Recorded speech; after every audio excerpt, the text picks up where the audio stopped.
یعنی میں تو جا نہیں سکتی، ٹیسٹ ہے میرا۔ اس کا منہ بن گیا تو علینا ہنس دی، پھر اچانک خیال آنے پر بولی، آج تمہیں کالج سے واپسی میں دیر ہو گئی ہے۔ ہدایت اللہ بیمار ہو گیا ہے بھابھی، اس کی جگہ نیا ڈرائیور آیا تھا۔ آج کمینے نے مختلف راستوں سے وین نکالی ہے، ہمارا گھر سب سے آخر میں آیا ہے، اس نے تپے تپے لہجے میں بتایا۔ دیکھنے میں کیسا ہے نیا ڈرائیور؟ علینا نے پوچھا۔ ہے تو بہت گڈ لکنگ، کہیں سے وین ڈرائیور نہیں لگتا، نہ چاہتے ہوئے بھی منہ سے نکل گیا۔ اچھا، پھر تو کل میں بھی دیکھوں گی وین ڈرائیور کو۔ علینا بھابھی کا تجسس جاگا۔ عجیب سر پھرا شخص تھا۔ دوسری صبح مخصوص ٹائم سے 10 منٹ پہلے وین کا ہارن بجا۔ وہ ناشتہ کرنے بیٹھی ہی تھی، سلائس ہاتھ میں اٹھا کر کھڑی ہو گئی۔ شانو، ناشتہ تو ٹھیک سے کر لو۔ اظہر بھائی نے اخبار سے نظر ہٹا کر اسے دیکھا، جبکہ علینا بھابھی ایان کو ناشتہ کروانے میں مگن تھی۔ اظہر بھائی اسے اسکول چھوڑتے ہوئے آفس جاتے تھے۔ بس بھائی، میں کینٹین میں کچھ کھا لوں گی۔ اس نے جلدی جلدی سلائس ختم کیا اور بیگ اٹھاتی ہوئی باہر آ گئی۔ سچ شکر پچھلی نشستوں پر جگہ باقی تھی۔ وہ دروازہ دھکیل کر اندر بیٹھ گئی تو وین آگے بڑھ گئی۔ آج سدرا کو اپنے بھائی صاحب کے ساتھ آگے بیٹھنا پڑے گا۔ سحر اس کے کان میں منمنائی تو وہ اسے گھورنے لگی، اور پھر کالج کے فری پیریڈ میں بھی ان سب نے اس ہیرو کو موضوع بنایا ہوا تھا۔ ایسا وین ڈرائیور دیکھا نہ سنا۔ یہ سدرا کی رائے تھی۔ وہ صبح اس کے ساتھ فرنٹ سیٹ پر بیٹھی تھی۔ ہم جو چلنے لگے یہ راستے، منزل سے خوب ہم کو لگنے لگے ہیں یہ راستے۔ سحر نے گلوکاری کا شوق پورا کیا۔ تم لوگ بھی بس جہاں اچھی شکل دیکھی پھسل گئی۔ شانزے نے لتاڑا۔ ہمارے اختیار میں جتنا ہے اتنا ہم کر لیتے ہیں۔ اب اگر اچھی شکلیں ہمارے بجائے تم پر مرنے لگیں تو اس میں ہمارا کیا قصور؟ ثنا نے مسخرے پن سے کہا تو وہ اپنے ہاتھ میں پکڑی بک اس کے سر پر بجانے لگی۔ اتنی پختہ عادت تھی، آسانی سے کیسے چھوٹتی؟ مسز طلعت سے باتوں میں وقت گزرنے کا احساس ہی نہیں ہوا۔ سدرا کی مس کال پر ہی اس کے حواس جاگے اور وہ گیٹ کی جانب بھاگی، جہاں وہ ہینڈسم ہیرو وین کی باڈی سے ٹیک لگائے اس کا منتظر تھا۔ پچھلی نشستیں فل دیکھ کر اس کا میٹر گھوم گیا۔ آخر ہدایت اللہ کو ہوا کیا ہے؟ اس نے سخت لہجے میں دریافت کیا۔ ملیریا۔ اس کے لبوں پر دبی دبی مسکراہٹ تھی۔ مائی گاڈ، اس عمر میں ملیریا؟ ثنا کے کانپور میں شاید ہڑتال تھی۔ شانزے اسے گھورتی ہوئی فرنٹ سیٹ پر بیٹھ گئی اور اپنا بیگ درمیان میں رکھ دیا۔ وہ جو ڈرائیونگ سیٹ پر بیٹھا تھا شانزے کی اس حرکت پر کھل کر مسکرایا۔ اس کی مسکراہٹ دیکھ کر شانزے کی جان جل گئی۔ پتہ نہیں کب تک مسلط رہے گا، وہ دل ہی دل میں بولی۔ تم آج کہاں رہ گئی تھی؟ سحر نے دریافت کیا۔ مسز طلعت کو اینا بھابھی کا میسج دینا تھا، ان کے پاس ہی باتوں میں وقت گزر گیا۔ اس نے بتایا، تیری اینا بھابھی کتنی نائس ہیں اور مسز طلعت کتنی کھڑوس ہیں، ان دونوں میں دوستی کیسے ہوئی؟ فضا کو بے چینی نے گھیرا۔ اینا بھابھی، مسز طلعت اور اظہر بھائی یونیورسٹی میں ساتھ پڑھتے تھے۔ وہ بظاہر لاپرواہ بیٹھا تھا لیکن بغور ان کی باتیں سن رہا تھا۔ یعنی تیری اینا بھابھی اور اظہر بھائی کی لو میرج ہے؟ سدرا نے پوچھا۔ ضروری ہے کہ بندہ جس کے ساتھ پڑھتا ہو اس سے محبت کرنے لگے، وہ تب گئی۔ لیکن تم تو بتا رہی تھیں کہ اظہر بھائی دوران تعلیم اینا بھابھی سے محبت کرنے لگے تھے۔ فضا کو کچھ یاد آیا۔ میں اس وقت اینا بھابھی کی بات کر رہی ہوں۔ اینا بھابھی دوران تعلیم کسی لڑکے سے ہائے ہیلو بھی نہیں کرتی تھی۔ فیوڈل سسٹم کا حصہ ہیں وہ۔ ان کے ہاں لڑکیوں کے لیے ازحد پابندیاں تھیں، جبکہ مرد جو چاہے کرتا پھرے۔ اس کے لہجے میں بڑی کاٹ تھی۔ ایک پل کو ازمیر جہاں زیب نے اسے پلٹ کر دیکھا تھا۔ پھر ان کی شادی کیسے ہوئی؟ سحر نے پوچھا۔ اظہر بھائی کی کوششوں سے، ورنہ وہ لوگ لڑکیوں کے خاندان سے باہر شادی نہیں کرتے۔ اس نے بتایا۔ لڑکوں کی کر دیتے ہیں آؤٹ آف فیملی؟ سدرا نے پوچھا۔ میں نے بتایا نا، ان کے مرد جو چاہے کرتے رہیں، نو پرابلم۔ اینا بھابھی کی ایک چاچی امریکن ہے، اس نے یونیفارم کی جیب سے چنگم نکال کر منہ میں ڈالی۔ یار، ہمارے ملک میں یوں بھی ہوتا ہے۔ وہ سب آپس میں تبصرے کرنے لگے، جبکہ ازمیر جہاں زیب کے چہرے پر گہری سنجیدگی چھائی ہوئی تھی۔ اینا بھابھی، ہمارے گھر سے کون کون جا رہا ہے آواصف کی منگنی میں؟ اس نے چائے بناتے ہوئے بھابھی کو پکارا جو کچن سمیٹ رہی تھی۔ میں اور نومی جائیں گے، تم اور اظہر گھر پر رہو گے۔ اظہر بتا رہے تھے کہ وہ کوئی بزنس شروع کر رہے ہیں، تو مصروفیت بہت ہے اور تم اپنی پڑھائی کی وجہ سے مجبور ہو۔ بھابھی نے بتایا۔ لیڈیز کس کی برائی ہو رہی ہے؟ نومی نے کچن میں جھانکا۔ ضروری ہے کہ برائی ہو رہی ہو؟ شانزے نے منہ بنایا۔ جب دو خواتین دوسروں کی باتیں کریں گی تو وہ برائی ہی ہوتی ہے، اور جب وہ اپنی باتیں کریں گی تو وہ تعریف کے زمرے میں ہوگی۔ وہ صاف شانزے کو چھیڑ رہا تھا۔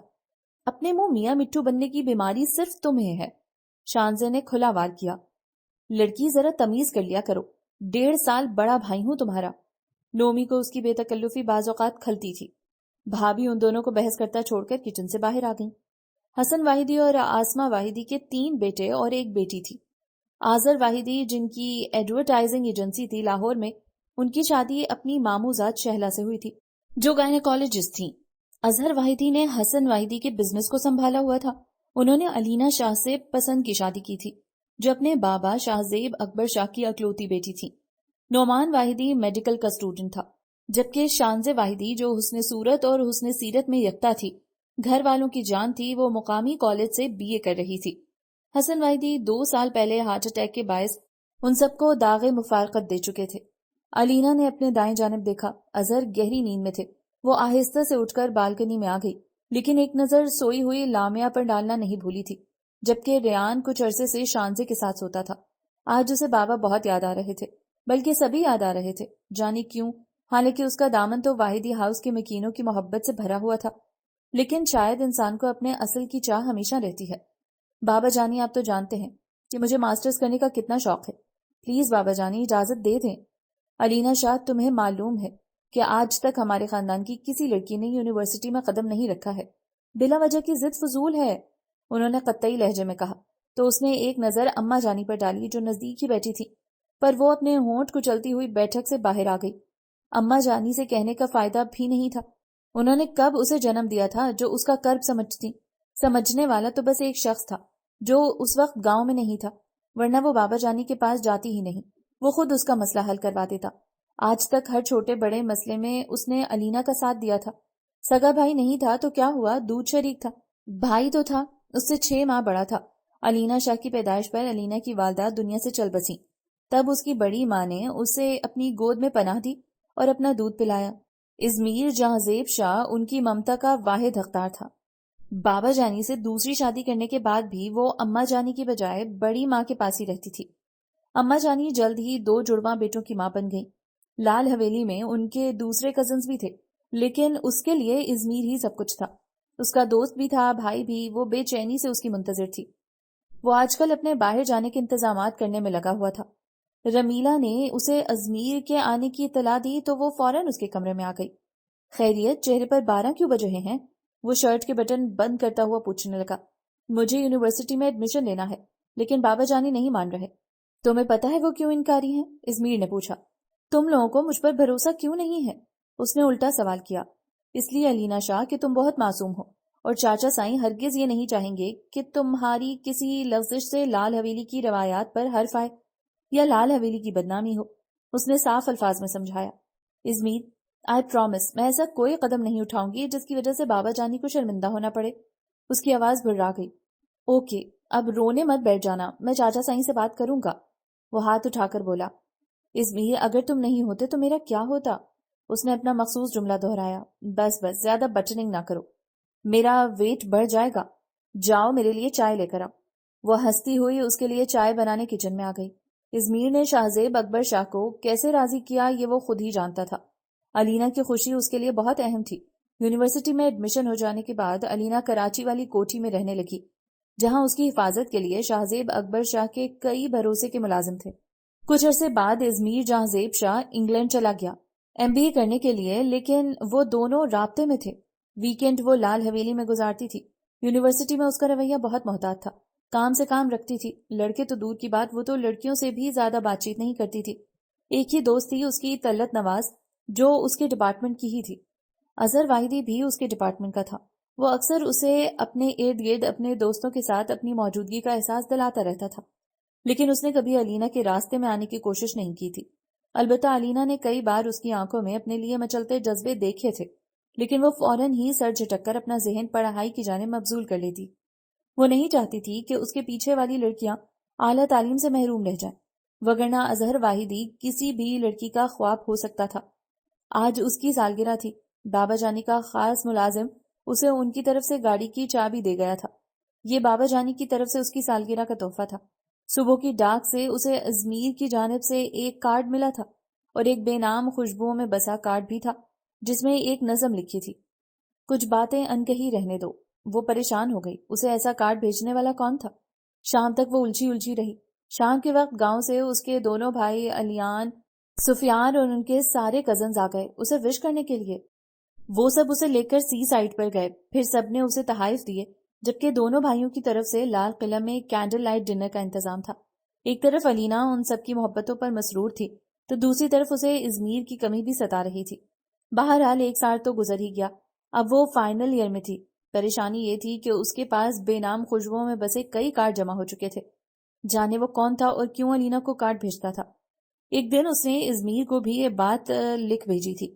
وقت گزرتا رہا اور فائنل امتحان آئے اور آ کر چلے بھی گئے۔ وہ اپنا بوریا بستر سمیٹ کر گاؤں لوٹ آئی۔ اسے اپنا وجود بے حد ہلکا پھلکا محسوس ہو رہا تھا۔ وہ بنا کسی اسکینڈل کے اپنی پڑھائی مکمل کر چکی تھی۔ اب وہ بابا جانی کی نظروں میں سرخرو ہو گئی، لیکن یہ خوشی چند روزہ تھی۔ اس دن اسے اپنے وجود کے پر خچے اڑتے محسوس ہوئے جب اسے معلوم ہوا کہ کراچی سے اظہر کی والدہ اور بھابھی اس کے لیے اظہر واحدی کا پروپوزل لے کر آئی تھیں۔ بابا جانی گھر پر نہیں تھے، لیکن حویلی کی خواتین نے انہیں یہ کہہ کر مایوس لوٹایا کہ وہ لوگ برادری سے باہر لڑکیوں کی شادی نہیں کرتے۔ اظہر کی والدہ جاتے ہوئے کہتی گئیں کہ وہ دوبارہ آئیں گی۔ لال حویلی میں کیسی آندھی آئی تھی، بابا جان گرج رہے تھے۔ بڑی اماں ان کا غصہ ٹھنڈا کرنے میں لگی ہوئی تھی، جبکہ چاچا سائیں اورنگزیب اکبر شاہ بھی منہ پھلائے بیٹھے تھے۔ رہے بڑے ابا تو وہ جاپان گئے ہوئے تھے۔ بھائی صاحب، میں نے آپ کو سمجھایا بھی تھا کہ لڑکی کو یونیورسٹی پڑھنے مت بھیجو، پر آپ نے میری سنی کہاں؟ مل گئی نا عزت خاک میں، اورنگزیب اکبر شاہ نے کہا۔ بابا، میں نے تو صاف منع کر دیا تھا علینا کو، لیکن ازمیر کی ضد کے آگے مجھے ہار ماننی پڑی، شاہ زیب اکبر شاہ نے کہا۔ اب ازمیر تو انگلینڈ جا کے بیٹھ گیا ہے، سارا فساد تو ہمیں بھگتنا ہے نا۔ تم لوگ خواہ مخواہ اتنا شور شرابہ کر رہے ہو۔ اگر وہ لوگ اپنے بیٹے کا رشتہ لے کر آئے ہیں تو اس میں علینا کا کیا قصور ہے؟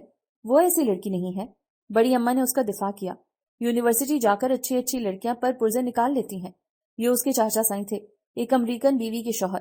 وہ اپنے کمرے میں بیٹھی سب سن رہی تھی اور آنسو بہاتے ہوئے اظہر واحدی کو کوس رہی تھی۔ اچھی بھلی سکون کی زندگی گزر رہی تھی اور بیچ میں ٹپک پڑا۔ اس کے لیے لڑکیوں کی کیا کمی ہوگی؟ کسی شہری لڑکی سے شادی کر لیتا، کم از کم میں تو سکون میں رہتی۔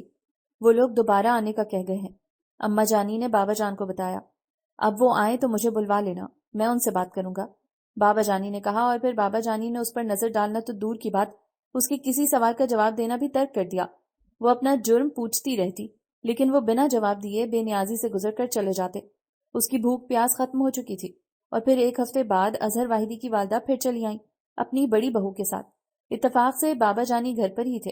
بابا جانی کے انکار پر اظہر کی والدہ نے کہا، میرا بیٹا آپ کی بیٹی کو پسند کرتا ہے بھائی صاحب، آپ اچھی طرح سوچ لیجئے۔ شاہ زیب اکبر شاہ کا چہرہ سرخ ہو گیا ان کی بات سن کر۔ انہوں نے ایک پل توقف کیا اور پھر بولے، اگر آپ علینا کو بہو بنانا چاہتی ہیں تو کل بارات لے آئیں۔ آسمہ بیگم اور شہلا کا منہ کھلا کا کھلا رہ گیا۔ بڑی ماں، اماں جانی اور اورنگزیب اکبر شاہ جو وہاں موجود تھے وہ بھی شوق میں تھے کہ شاہ زیب اکبر شاہ نے یہ فیصلہ کیوں کر لیا۔ شاید انہیں علینا کے بارے میں آسمہ بیگم کا کہا فقرہ اپنی غیرت پر تازیانہ لگا تھا۔ پھر شہلا بھابھی نے ہی خود کو پہلے سنبھالا۔ ٹھیک ہے، ہمیں منظور ہے۔ انہوں نے پھپھو کا ہاتھ دبایا، گویا تسلی دی۔ ان کے جانے کے بعد وہ بابا جانی کے حضور حاضر ہو گئی تھی۔ بابا جانی، آپ مجھ پر یہ ظلم نہیں کر سکتے۔ میرا رب جانتا ہے میں نے 2 سالوں میں کوئی غلط قدم نہیں اٹھایا، پھر آپ مجھے اس طرح گھر سے نکال کر سزا کیوں دے رہے ہیں؟ وہ بچوں کی طرح بلک رہی تھی، لیکن بابا جانی پر مطلق اثر نہ ہوا۔ علینا، ہم نے تمہیں یونیورسٹی میں پڑھنے کی اجازت دے کر غلطی کی تھی، لیکن آج کے بعد اس حویلی میں یہ غلطی دوبارہ نہیں ہوگی۔ وہ کہہ کر چلے گئے تو بڑی ماں اسے تھام کر اس کے کمرے میں لے آئیں۔ ان کی ممتا تو ازمیر اور علینا کے درمیان بچی ہوئی تھی۔ ان کا کلیجہ کٹ رہا تھا اس کے آنسو دیکھ کر۔ کتنے تنگ نظر ہیں اس حویلی کے مرد، انہوں نے سوچا، اور پانی کا گلاس علینا کی سمت بڑھایا، جسے اس نے ہاتھ کے اشارے سے لوٹا دیا۔ بڑی اماں، آپ بابا جانی کو بتا دیجئے گا کہ اگر انہوں نے مجھے اس طرح گھر سے نکالا تو میں زندگی بھر آپ سب کو اپنی شکل نہیں دکھاؤں گی۔ ترس جائیں گے سب علینا شاہ کو ایک نظر دیکھنے کے لیے۔ اس کا لہجہ پتھر کی طرح سخت تھا۔ بڑی ماں کا دل ہول گیا۔ علینا بیٹا، ایسی باتیں نہیں کرتے۔ انہوں نے اسے سینے سے لگا لیا۔ بڑی ماں، میں سچ کہہ رہی ہوں، بابا جانی ترس جائیں گے مجھے دیکھنے کے لیے۔ پھر علینا شاہ مر گئی، اور دوسرے دن جو سرخ جوڑے میں لال حویلی سے رخصت ہوئی وہ تو ایک لاش تھی جس کے جذبوں اور امنگوں کو اس کے باپ کے ایک فیصلے نے مار ڈالا تھا۔ لیکن رفتہ رفتہ اظہر واحدی کی محبت نے اس لاش کے اندر نئی روح پھونک دی۔ پھر ایک نئی لڑکی نے جنم لیا، اینا اظہر نے۔ وہ اظہر واحدی کی لاڈلی بیوی تھی تو آسمہ بیگم کی چہیتی بہو۔ شانزے اور نومی بھابھی کے دیوانے تھے۔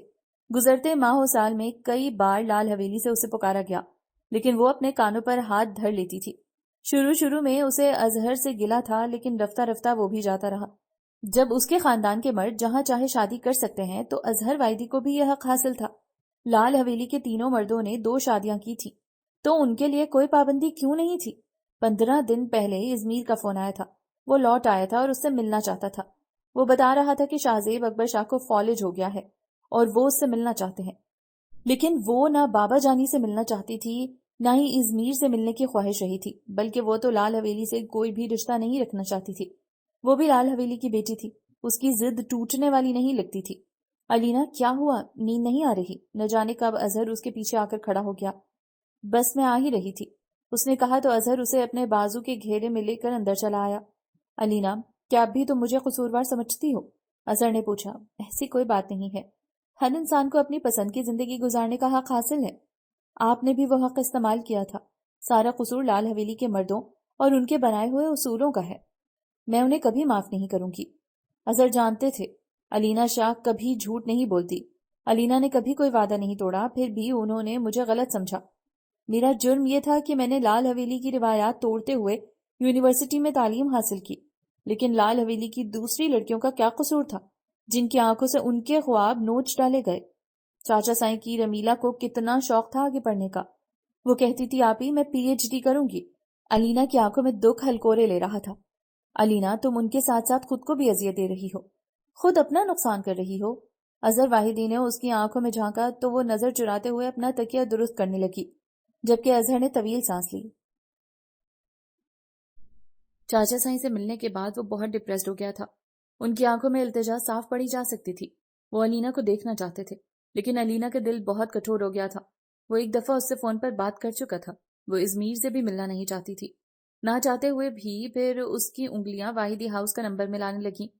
دوسری بیل پر کال ریسیو کر لی گئی۔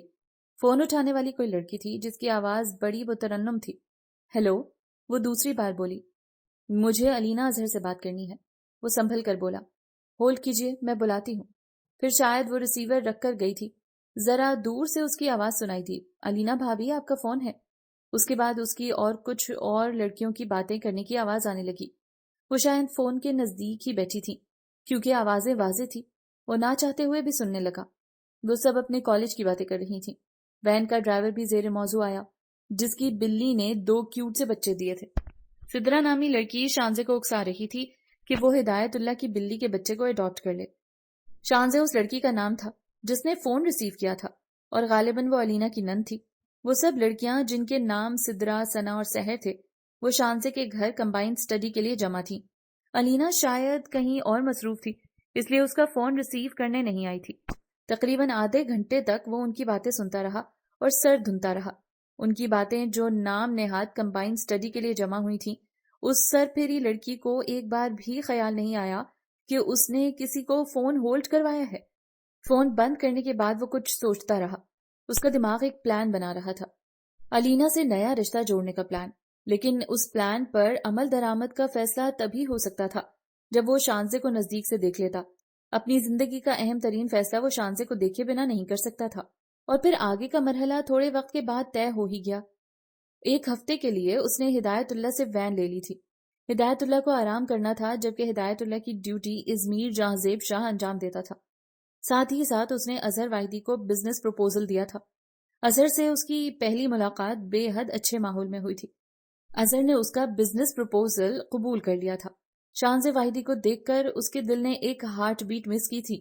وہ اپنی آواز سے زیادہ دلکش تھی۔ اس کی گہری سیاہ آنکھوں میں ستاروں نے ڈیرا ڈال رکھا تھا۔ وہ ازمیر کے دل کو اس قدر بھائی کہ ازمیر جہاں زیب شاہ نے اس سے شادی کرنے کا اٹل ارادہ کر لیا تھا۔ تمہاری لیلا نے صبح صبح اظہر کا موڈ خراب کر دیا ہے۔ کالج یونیفارم میں ملبوس وہ ناشتے کی ٹیبل پر آئی تو علینا بھابی نے شکایت نامہ کھولا۔ اب کیا کیا ہے اس نے؟ شانزے نے انڈا چھیلتے ہوئے پوچھا۔ پتہ نہیں کب وہ بیڈ پر کمبل میں گھس کر سو گئی تھی۔ نیند میں اظہر کا ہاتھ اس پر پڑا تو وہ سمجھے کہ میں نے لامیا کو سلا دیا ہے۔ آنکھیں کھولنے پر بری طرح بدحواس ہوئے ہیں۔ کہہ رہے تھے کہ شانو سے کہو کہ اپنی لیلا اور سونی کو سنبھال کر رکھا کرے۔ بھابی ہنس رہی تھی، اس کے منہ سے بھی قہقہ نکل گیا۔ کیا سین کریٹ کیا تھا لیلا نے۔ لیلا اور سونی بلی کے بچے تھے جو اس نے ہدایت اللہ سے لیے تھے۔ کہاں ہیں اظہر بھائی؟ اس نے پوچھا۔ وہ تو چلے گئے آفس، ہفتہ ہے، ریان کے اسکول کی بھی چھٹی ہے، اس لیے وہ جلد چلے گئے۔ پہلے ہی اتنے مصروف رہتے ہیں، اور اب تو نیا بزنس شروع کیا ہے۔ بھابھی نے شکوہ کیا۔ اور آپ کی لاہور کی فلائٹ کب ہے؟ اس نے پوچھا۔ 12 بجے ہم گھر سے نکل جائیں گے۔ کھانا میں نے بنا لیا ہے اور زینت سے بھی کہہ دیا ہے کہ وہ ہمارے واپس آنے تک دن رات یہیں رہے گی تمہارے پاس، اس لیے کہ اظہر کی تو کوئی ٹائمنگ ہی نہیں ہے، پھر تم اکیلے کمرے میں سوتی بھی نہیں ہو، زینت تمہارے پاس سو جائے گی، اور انشاءاللہ پیر کی صبح تک تو ہم لوٹ آئیں گے۔ انہوں نے پورا پروگرام ترتیب دیا۔ اسی وقت وین کا ہارن بجا تو وہ علینا بھابھی کو خدا حافظ کہتی ہوئی باہر آ گئی۔ وین میں ہدایت اللہ کو بیٹھا دیکھ کر اس نے ایک طویل سانس لیا۔ بوریت سے وہ پاگل ہونے کو تھی۔ اتوار کے دن بھی اظہر بھائی صبح صبح کہیں چلے گئے تھے، اب تو شام ہونے کو آئی تھی۔ لنچ ٹائم پر ان کی کال آ گئی کہ شانو تم کھانا کھا لو، مجھے دیر ہو جائے گی۔ مجبوراً اسے اکیلے ہی کھانا کھانا پڑا۔ اس وقت وہ لان میں ایک ناول لے کر بیٹھی ہوئی تھی، جبکہ زینت کچن میں برتن دھو رہی تھی۔ گیٹ سے باری باری 2 گاڑیاں اندر داخل ہوئیں۔ آگے اظہر بھائی کی مہران تھی اور پیچھے ایک لینڈ کروزر تھی۔ وہ تجسس کے مارے دیکھ رہی تھی۔ پہلے اظہر بھائی اپنی گاڑی سے اترے اور پھر لینڈ کروزر کا اگلا دروازہ کھول کر نکلنے والے شخص کو دیکھ کر ایک پل کو اس کا سانس سینے میں ہی اٹک گیا۔ اتنا بڑا دھوکہ کیا اس نے ہمارے ساتھ؟ اس نے دانت پیسے۔ شان سے کم ہیئر، اظہر بھائی نے اسے پکارا تو وہ دوپٹہ سنبھالتی ہوئی آگے بڑھی۔ وہ دونوں آپس میں کچھ باتیں کر رہے تھے۔ ازمیر، یہ میری سسٹر ہیں شانزے، میں نے تم سے ذکر کیا تھا، اور شانو یہ میرے نئے بزنس پارٹنر ازمیر جہانزیب شاہ۔ اظہر بھائی نے تعارف کروایا۔ السلام علیکم۔ اس نے ایک نظر اظہر بھائی کو دیکھا اور پھر اسے سلام کیا۔ اور کوئی چارہ بھی تو نہیں تھا، کمینہ کتنا بے نیاز نظر آ رہا ہے، جیسے جانتا ہی نہیں۔ وعلیکم السلام۔ تو یہ ہیں تمہاری سسٹر جن کی وجہ سے تم میرے گھر سے اٹھ کر آ گئے ہو اور ساتھ ہی مجھے بھی گھسیٹ لائے ہو، وہ بے تکلفی سے کہہ رہا تھا۔ شانزے تم چائے کا انتظام کرو۔ اظہر بھائی اسے لے کر ڈرائنگ روم میں چلے گئے اور وہ کچن کی جانب آ گئی اور چائے کا پانی چولہے پر رکھ دیا۔ ماما اور بھابھی نے ایسی صورتحال سے نمٹنے کے لیے ڈیپ فریزر میں کافی کچھ فریز کر کے رکھا ہوا تھا۔ اس نے فریزر سے سموسے، رول اور شامی کباب نکالے اور تیل کی کڑاہی چولہے پر رکھ دی۔ بسکٹ تو گھر میں موجود تھے۔ ٹرالی سجا کر وہ ڈرائنگ روم میں پہنچی تو ازمیر جہانزیب اکیلا بیٹھا ہوا تھا۔ اسی پل اظہر بھائی آ گئے۔ وہ شاید کپڑے بدلنے اپنے روم میں گئے تھے۔ اظہر بھائی نے ایک نظر لوازمات سے سجی ٹرے پر ڈالی اور پھر اسے ستائشی نظروں سے دیکھا تو وہ شرمندہ ہو گئی۔ جانو تم تو بہت سمجھدار ہو گئی ہو، چلو چائے بھی بنا ہی دو۔ ازمیر جہانزیب کے سامنے جانو کہنے پر وہ جھینک گئی، جبکہ وہ بظاہر فائل دیکھ رہا تھا جو وہ دونوں ساتھ لے کر آئے تھے۔ چائے میں کتنی چینی لیں گے آپ؟ اس نے ازمیر کو مخاطب کیا، مجبوری جو تھی۔ نو تھینکس، میں چائے وداؤٹ شوگر لوں گا، اس نے متانت سے جواب دیا۔ اگر اس وقت علینا ہوتی تو بے ہوش ہو جاتی، کیونکہ وہ ہمیشہ چائے میں 2 چمچ چینی لیتا تھا، لیکن جانے کیوں اس کا دل چاہا کہ وہ شانزے کے ہاتھوں کی بنی چائے بنا شکر کے پیے۔ وہ ان دونوں کو چائے دے کر اپنے کمرے میں آ گئی۔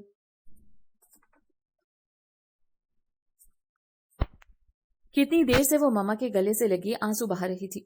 پہلی بار وہ ان سے اتنے دنوں کے لیے الگ ہوئی تھی۔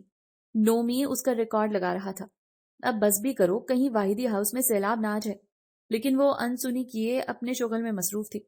نزدیک بیٹھے اظہر بھائی ہولے ہولے مسکرا رہے تھے۔ ماما آپ کو بالکل بھی میری پرواہ نہیں ہے، اتنے دل لگا دیا آپ نے، اس نے شکایت کی۔ پاگل لڑکی، تمہاری وجہ سے تو میں کہیں نہیں جاتی ہوں۔ اب بھی واصف کی منگنی کی وجہ سے زیادہ رکنا پڑا۔ کب بڑی ہوگی تم؟ انہوں نے اس کے گھنے سیاہ بال سہلائے۔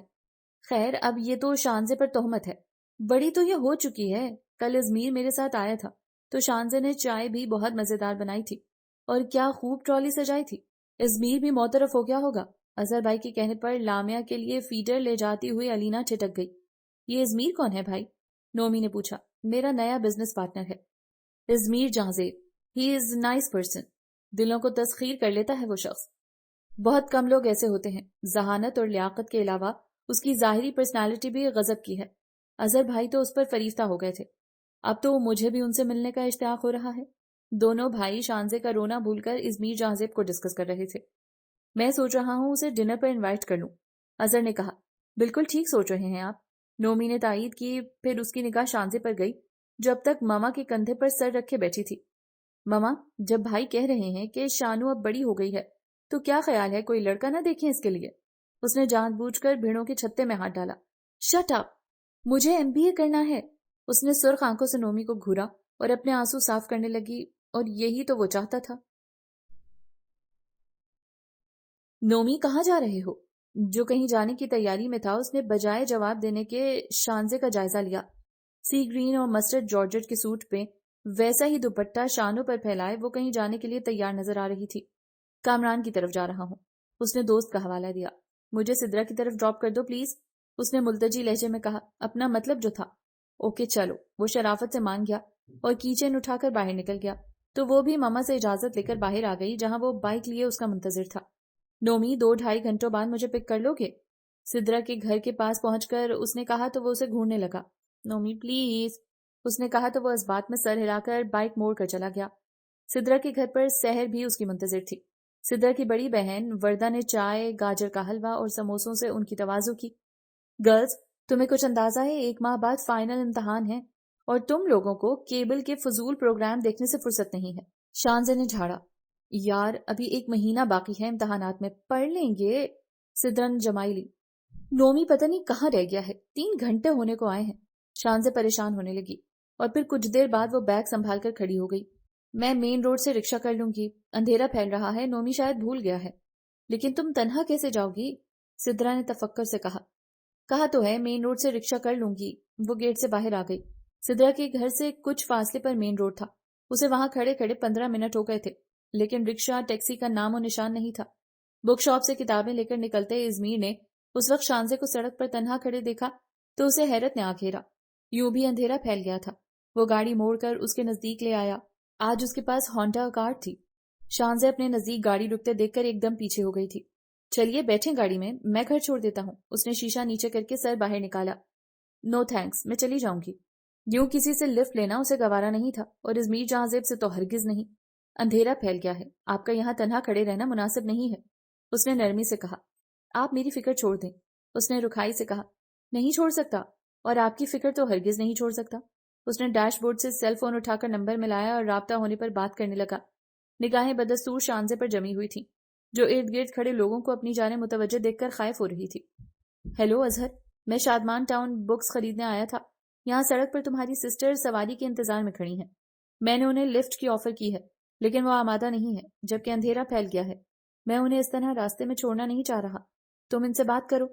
اس نے اپنا سیل فون شانزے کو پکڑایا۔ جس طرح وہ اظہر بھائی سے بات کر رہا تھا اس سے اندازہ ہو رہا تھا کہ ان کے تعلقات دوستی کے زمرے میں داخل ہو چکے تھے۔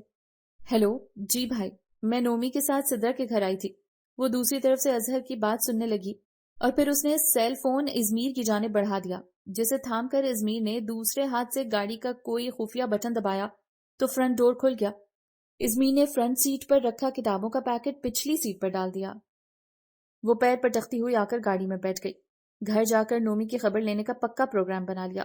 اظہر نے بات بھی تو ایسی کی تھی، شانو میں ازمیر پر اتنا بھروسہ کرتا ہوں جتنا کہ خود پر۔ اتنا غصہ حسین لوگوں کی صحت کے لیے نقصان دہ ہوتا ہے۔ اس کی گرے آنکھوں میں شرارت ہلکورے لے رہی تھی۔ گاڑی اس نے واحدی ہاؤس کے راستے پر ڈال دی تھی۔ شٹ اپ، شانزے نے اتنا ہی کہا۔ یہ تمہارا تکیہ کلام ہے؟ اسے آپ سے تم پر آتے دیر نہیں لگی۔ اظہر بھائی سے آپ کو جاننے میں غلطی ہوئی ہے۔ جو شخص وقتی تفریح کے لیے گرلز کالج کی وین کا ڈرائیور بن سکتا ہے وہ کیا کچھ نہیں کر سکتا؟ اس نے جلے دل کے پھپولے پھوڑے۔ کیا کچھ کی وضاحت کر سکتی ہو؟ وہ اس کا تپا تپا روپ نظروں میں سمو رہا تھا۔ میں آپ کی پابند نہیں ہوں۔ پابند ہو نہیں، لیکن ہو بھی سکتی ہو۔ دلی دور نہیں ہے۔ اسے بڑا مزہ آ رہا تھا، یوں بھی غصے میں وہ بے حد حسین لگ رہی تھی۔ خوش فہمی ہے آپ کی، اسے دور کر لیں۔ چلو وعدہ رہا ازمیر جہازیب کا شانزے واحدی سے کہ عنقریب تم اسی گاڑی میں بیٹھو گی، لیکن مسز ازمیر جہازیب کی حیثیت سے۔ اور آج تک ازمیر نے جو بھی وعدہ کیا ہے اسے پورا بھی کیا ہے۔ وہ اس کی ضبط کو آزما رہا تھا۔ آپ گاڑی روکیے، میں خود چلی جاؤں گی۔ مجھے آپ کے ساتھ نہیں بیٹھنا۔ غصے سے اس کی بری حالت تھی۔ اب تو یہ گاڑی منزل پر ہی رکے گی۔ اس نے رفتار بڑھا دی تو چاروں ناچار شانزے کو خود پر کنٹرول کرنا پڑا۔ بقیہ راستہ دونوں نے خاموشی سے کاٹا۔ وہ اسے گیٹ پر اتار کر چلا گیا۔ اس کا بس نہیں چل رہا تھا کہ سب کچھ تہس نہس کر کے رکھتے۔ بڑا آیا پابند کرنے والا۔ علینا بھابھی اور ماما کہیں گئی ہوئی تھیں۔ وہ کمرے میں بند ہو کر غم مٹانے لگی۔ آج تک کسی مرد کو جرأت نہیں ہوئی تھی اس سے اس طرح بات کرنے کی۔ پتہ نہیں کیا سمجھتا ہے خود کو۔ بڑا آیا ہیرو کہیں کا۔ اظہر واحدی کو ایمرجنسی کا کہہ کر ازمیر جہازیب نے اپنی کوٹھی پر بلا لیا تھا۔ میں فرینڈلی تم سے کچھ پرسنل ڈسکس کرنا چاہتا ہوں۔ چائے کے بعد ازمیر نے تمہید باندھی۔ وہ تو تم پہلے ہی بتا چکے ہو۔ اظہر ریلیکس ہو کر بیٹھا. میں الینا کے علاوہ اس سے ہٹ کر کچھ بات کرنا چاہتا ہوں، لیکن ساتھ ہی ڈر بھی ہے کہ تم غلط نہ سمجھو. ازمیر نے دھیمے لہجے میں کہا. بے فکر ہو کر کہو، میں تم پر خود جتنا بھروسہ کرنے لگا ہوں، حالانکہ میں کسی پر اتنی جلدی اعتبار نہیں کرتا. وہ مسکرا کر گویا ہوئے. میں شانزے واحدی سے شادی کرنا چاہتا ہوں. اس کا خیال تھا کہ اظہر اس کی بات سن کر بھڑک اٹھے گا. یہ بات تمہارے پیرنٹس کو کرنی چاہیے، وہ بھی میری ماما سے. اس کے لبوں پر دھیمی مسکراہٹ بدستور تھی. تمہیں برا نہیں لگا؟ وہ معصومیت سے پوچھ رہا تھا. جہاں بیری ہو وہاں پتھر تو آتے ہی ہیں. تمہاری ماما مان جائیں گی؟ اس نے امید سے پوچھا. چانس تو ہے ماننے کا، اگر الینا نے بھڑکایا نہیں تو. اظہر نے صاف گوئی سے کہا. الینا کی رسی تم کھینچ کے رکھو. یہ میری زندگی کا اہم ترین معاملہ ہے، اور اس معاملے میں کوئی خسارہ اٹھانا نہیں چاہتا. اینی وے، اس دن تم نے اسے گھر ڈراپ کیا تھا تو راستے میں کیا کہا تھا اس سے؟ تب سے بہت انگارے چبا رہی ہے وہ. اظہر نے پوچھا. میں نے اسے پرپوز کیا تھا. ویسے کب لاؤں میں اپنے پیرنٹس کو واحدی ہاؤس؟ اسے بہت جلدی تھی.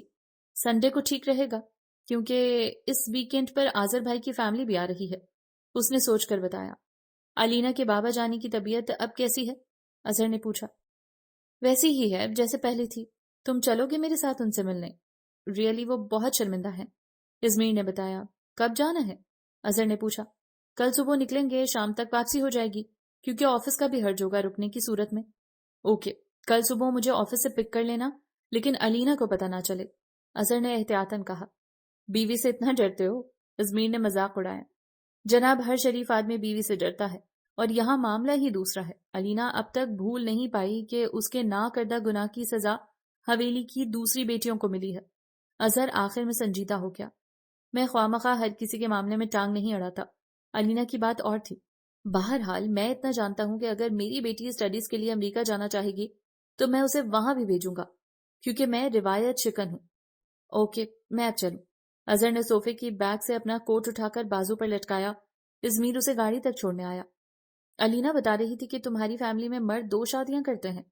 گاڑی میں بیٹھنے کے بعد اظہر کو خیال آیا.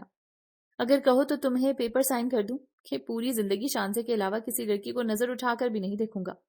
وہ جذباتی ہو گیا تو اظہر نے ہنستے ہوئے گاڑی سٹارٹ کر دی. ماما، میں نے آج ازمیر جہاں زیب کو ڈنر پر انوائٹ کیا ہے. ناشتے کی ٹیبل پر اظہر نے ماما کو بتایا. کھانے میں کیا کیا بنواؤں؟ آسما بیگم نے پوچھا. جو چاہے بنوا لیں، وہ سب کچھ کھا لیتا ہے. اتنا عرصہ انگلینڈ میں گزارنے کے بعد اس کے سارے نخرے ختم ہو گئے ہیں. اظہر نے بتایا اور پھر الینا سے مخاطب ہوا.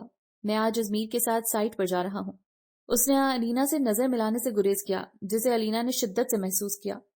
یہ شخص آج کل معمہ بنتا جا رہا ہے. اوکے، اللہ حافظ. وہ باہر جانے کے لیے مڑ گیا. کیسا فیل کر رہے ہو؟ ازمیر، جو لینڈ کروزر کی ڈرائیونگ سیٹ پر بیٹھا تھا، اپنے برابر بیٹھے اظہر سے دریافت کیا. عجیب سا لگ رہا ہے. اپنی شادی کے بعد پہلی بار اپنے سسرال جا رہا ہوں. وہ ہنسا. وہاں سب نے اسے ہاتھوں ہاتھ لیا. سب بے قراری سے الینا، ریان اور لامیا کے متعلق پوچھ رہے تھے. الینا کے بابا جانی، جنہیں بولنے میں دقت ہوتی تھی، اس سے پوچھنے لگے الینا اور بچوں کو نہیں لائے؟ وہ شرمندہ ہو گیا. اگلی دفعہ لے آؤں گا. وہ شرمندگی سے گویا ہوا. لنچ کے بعد کچھ دیر دونوں نے آرام کیا، اور جب شام ڈھل گئی تو وہ شہر کے لیے روانہ ہوئے. کیسا فیل کر رہے ہو؟ اب کہ یہ سوال اظہر کی جانب سے ازمیر کے لیے تھا. یار، مجھے تو بہت اچھا لگ رہا ہے. پہلی دفعہ اپنے ہونے والے سسرال جا رہا ہوں. اور گاڑی میں دونوں کے قہقہے گونجنے لگے.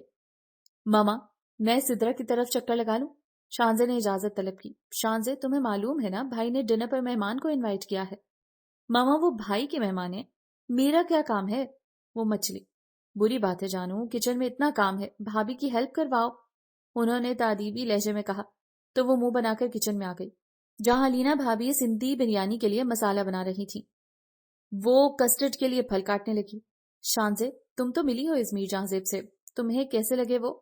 الینا بھابھی نے پوچھا. بھائی کے دوست ہیں، اظہار بھی مشکل ہے، کچھ کہہ بھی نہیں سکتے. اس نے معذرت چاہی. او ہو. الینا بھابھی نے ہونٹ سکیڑے. شامی کباب کا مسالہ پیس لوں؟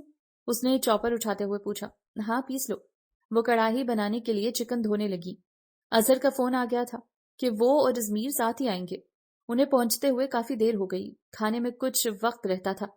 نومی اور ماما بے حد متاثر نظر آ رہے تھے، جبکہ الینا اور شانزے کچن میں تھیں. لگتا ہے اظہر مہمان کے ساتھ آ چکے ہیں، الینا نے کہا. اسی وقت ریان کچن میں داخل ہوا. پھپھو پاپا کہہ رہے ہیں انکل کے لیے پانی لا دیں۔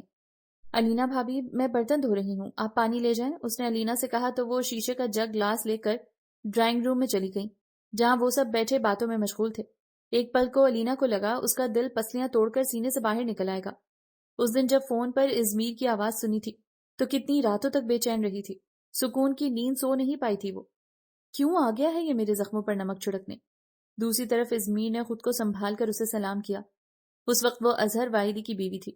علینا نے بے حد سپاٹ لہجے میں اسے جواب دے کر بڑی کٹیلی نظروں سے اظہر کو دیکھا، جس نے جان بوجھ کر خود کو لامیا میں مگن کر رکھا تھا جو اس وقت اس کی گود میں تھی۔ ازمیر بھائی، آپ نے MBA کہاں سے کیا ہے؟ نومی پوچھنے لگا۔ کیمبرج سے۔ ازمیر نے ریان کو گود میں بٹھا لیا۔ شانزے، میری سسٹر بھی MBA کرنا چاہتی ہے، اس نے بتایا، اور پھر علینا سے پوچھا بھابھی کہاں ہے وہ باگڑ بلی؟ اسے میں نے علینا کی ہیلپ کے لیے کچن میں بھیجا ہے، علینا کی بجائے آسما بیگم نے جواب دیا۔ انہیں علینا کا سرد رویہ دیکھ کر حیرانی نہیں ہوئی تھی، کیونکہ اظہر انہیں رات کو علیحدگی میں بتا چکا تھا کہ ازمیر علینا کا کزن ہے، اور یہ بھی کہ وہ شانزے سے شادی کا ارادہ رکھتا ہے۔ علینا کھانا لگوا لو، انہوں نے اسے وہاں سے ہٹانا بہتر سمجھا تھا تاکہ وہ خود کو کمپوز کر لے۔ جی بہتر ماما۔ وہ کچن میں آ گئی اور اسٹول پر بیٹھ کر سر ہاتھوں میں گرا لیا۔ کیا ہوا علینا بھابھی، طبیعت تو ٹھیک ہے؟ شانزے نے پلٹ کر دیکھا تو پریشان ہو گئی۔ شانزے تم ٹیبل پر کھانا لگاؤ، میرے سر میں اچانک درد ہونے لگا ہے، میں ٹیبلٹ لے کر آتی ہوں۔ وہ فوراً کچن سے باہر نکل گئی جبکہ شانزے الجھن میں گرفتار کھانے کی میز سیٹ کرنے لگی۔ ڈائننگ ہال کی گلاس وال سے ڈرائنگ روم کا منظر واضح نظر آ رہا تھا۔ سامنے ہی صوفے پر بلو جینز اور ریڈ ٹی شرٹ میں وہ رف سے ہولیے میں بیٹھا تھا۔ اس ہولیے میں بھی اس کی وجاہت نمایاں تھی۔ اس نے ماما کو کھانا لگنے کی اطلاع دی تو انہوں نے اسے تنبیہی نظروں سے دیکھا۔ مجبوراً اسے ازمیر کو سلام کرنا پڑا۔ علینا کہاں ہے؟ ڈائننگ ٹیبل پر بیٹھ جانے کے بعد ماما کو علینا کی غیر موجودگی محسوس ہوئی۔ ان کے سر میں درد ہے، اس نے بریانی کی ڈش ٹیبل پر رکھتے ہوئے جواب دیا۔ میں دیکھتی ہوں اسے۔ ماما اٹھنے لگیں، اتنے میں علینا خود ہی آ گئی۔ ازمیر صاحب یہ شامی کباب تو لیجیے۔ علینا کا لہجہ غیرت لیے ہوئے تھا۔ ازمیر نے ایک ملامت بھری نظر اس پر ڈالی اور کباب اٹھا لیا۔ کہاں جا رہی ہو؟ اسے کھانا ادھورا چھوڑ کر اٹھتے دیکھ کر ماما نے پوچھا۔ میں لیلا اور سونی کو دودھ دینا بھول گئی ہوں۔ اس کے چہرے سے فکر مندی جھلک رہی تھی۔ وہ کچن میں چلی گئی۔ کھانے کے بعد علینا بھابھی آرام کرنے چلی گئیں جبکہ ماما کو نماز عشاء ادا کرنی تھی۔ چائے بنانے کی ذمہ داری ڈائریکٹ اس پر آ گئی۔ چائے کے برتن لے کر وہ ڈرائنگ روم میں آئی تو وہ تینوں باتوں میں مصروف تھے۔ آج اس نے بغیر پوچھے ازمیر کو بنا شکر کی چائے کا کپ پکڑا دیا تو وہ ہلکے سے مسکرا دیا، گویا یاد رکھنے پر محظوظ ہوا ہو۔ وہ ہونٹ کو چلتی ہوئی اپنے کمرے میں آ گئی۔ نہ چاہتے ہوئے بھی غلطی ہو گئی تھی، اب وہ کمینہ سمجھے گا کہ میں اسے اہمیت دیتی ہوں، وہ سوچتی رہی۔ علینا نے چاہتے ہوئے بھی اظہر سے کچھ نہیں پوچھا کہ اس نے ازمیر سے کیوں کر روابط بڑھائے۔ کتنی ڈسٹرب تھی وہ ازمیر کو دیکھ کر۔ اس کا کتنا دل چاہا تھا کہ وہ ازمیر کے کندھے پر سر رکھ کر اتنے آنسو بہائے کہ ساری انا آنسوؤں میں بہہ جائے۔ اور کیا تھا، انا ہی تو تھی جو اسے جھکنے نہیں دے رہی تھی، ورنہ جب سے اسے پتہ لگا تھا کہ بابا جانی بستر پر ہیں اس کا دل ان کے لیے تڑپ رہا تھا۔ کب تک وہ اپنے بچوں کو ان پیارے رشتوں سے دور رکھے گی؟ آذر بھائی کی منال اور انس کو اپنے ننہال کا ذکر کرتے دیکھ کر ریان کی آنکھوں کی محرومی اس سے چھپی ہوئی نہیں تھی۔ اب جبکہ ازمیر بھی لوٹ آیا ہے اسے جلد کوئی فیصلہ کر لینا چاہیے۔ اس کے اندر کوئی کہہ رہا تھا انا کی یہ زنجیر توڑ دو، اور بالآخر اس نے فیصلہ کر لیا۔ علینا، آج ازمیر کے پیرنٹس آ رہے ہیں ڈنر پر، تم شہلا اور شانزے کو اپنے ساتھ کچن میں لگا لینا، آسما بیگم نے کہا تو اس نے حیرت بھری نظروں سے ماما اور اظہر کو دیکھا۔ ایکچولی وہ شانزے کے رشتے کے سلسلے میں آ رہے ہیں۔ ماما کی بات سن کر چائے کا کپ اس کے ہاتھ سے چھوٹتے چھوٹتے بچا۔ یکایک اس کے لبوں پر مسکراہٹ نمودار ہوئی جسے چھپانے کے لیے اس نے چائے کا کپ لبوں سے لگا لیا۔ شانزے اب تک سوئی ہوئی تھی، نیند کی بہت کچی تھی وہ۔ ایک دن ملتا تھا اسے سونے کا اور اس دن کا وہ خوب فائدہ اٹھاتی تھی۔ دوپہر کے وقت سب بچے شانزے کے کمرے میں جمع تھے۔ علینا لامیا کا فیڈر دینے آئی تو شانزے نے پکارا، علینا بھابھی، آپ کو معلوم ہے ازمیر جہانزیب کے پیرنٹس اچانک ہمارے گھر کس خوشی میں آ رہے ہیں؟ یہ تو ماما یا اظہر کو معلوم ہوگا۔ اسے شرارت سوجی۔ اچانک ان کا ذہن 5 سالہ انس اور ریان کی باتوں کی جانب مبذول ہو گیا۔ میرے نانو مجھے ونٹر ویکیشن میں واٹر پارک لے جائیں گے، تم کہاں جاؤ گے آؤٹنگ کے لیے؟ انس نے ریان سے پوچھا۔ میرے تو نانو ہی نہیں ہیں، ریان نے محرومی سے کہا تو علینا نے بڑھ کر اس کے لبوں پر ہاتھ رکھ دیا اور اسے اٹھا کر باہر لے گئی۔ شانزے ششتر بیٹھی رہ گئی۔ وقت نے آج الٹی چال چلی تھی۔ 7 سال پہلے آسما واحدی لال حویلی میں سوالی بن کر گئی تھی. آج لال حویلی والے واحدی ہاؤس میں اسی حیثیت سے آئے تھے. واحدی ہاؤس کے مکینوں نے ان کا پرتپاک استقبال کیا. شہلا بھابی نے سلاد بناتی شانزے کو مخاطب کیا. شانزے، جاؤ مہمانوں کو کولڈ ڈرنک سرو کر کے آؤ. بھابی، میرا جانا ضروری ہے کیا؟ اس نے منہ بنایا. بری بات بیٹا، پھپھو ناراض ہو جائیں گی. شہلا بھابی کے مجبور کرنے پر وہ ڈرائنگ روم میں آ گئی. بریزے کے آف وائٹ چکن کے سوٹ میں ازمیر کی والدہ بے حد پروقار لگ رہی تھی، جبکہ وائٹ کلف لگے سوٹ میں کندھوں پر سندھی اجرک ڈالے ازمیر کے والد روایتی جاگیردار لگ رہے تھے. البتہ ازمیر نے آنکھیں اپنے والد کی ہی لی تھی. ماما کے تعارف کروانے پر ازمیر کی والدہ نے اس کی پیشانی چومی تو وہ کھٹک گئی. کچھ تو گڑبڑ ہے. وہ کولڈ ڈرنک سرو کر کے واپس کچن میں آ گئی، جہاں لینا بھابی لامیا کو سیریلیک کھلانے کی کوشش میں ہلکان ہو رہی تھی، کیونکہ وہ گلا پھاڑ کر رو رہی تھی. لائیں اسے مجھے دیں اور آپ جا کر مہمانوں سے مل لیں. اس نے لامیا کو لے لیا اور اپنے کمرے میں آ گئی، جبکہ الینا بھابی ڈرائنگ روم میں آ گئی، جہاں بڑی ماں نے اسے دیکھتے ہی گلے لگا لیا. 7 سال سے ان کی ممتا الینا کے لمس کے لیے تڑپ رہی تھی. الینا نے بھی سارے بند توڑ دیے. ان کی آغوش میں سمٹی وہ آنسو بہا رہی تھی. آسما بیگم اور شہلا بھابی کی آنکھیں بھی نم ہو گئیں. کتنا ترسی ہوں میں الینا تیرے لیے. ذرا سی غلطی کی تو نے ہم سب کو کتنی بڑی سزا دی. یہ بھی نہیں سوچا کہ اگر ہم ایسا نہ کرتے تو اتنا اچھا شخص آج تمہارا ہمسفر نہیں ہوتا. وہ تو اسے شرمندہ کرنے پر تلی ہوئی تھی. الینا کی نگاہ جو ہی ریان پر پڑی تو وہ اسے اٹھا لائی اور بڑے ابا کی گود میں دے دیا، یہ کہتے ہوئے، ریان، یہ آپ کے نانو ہیں.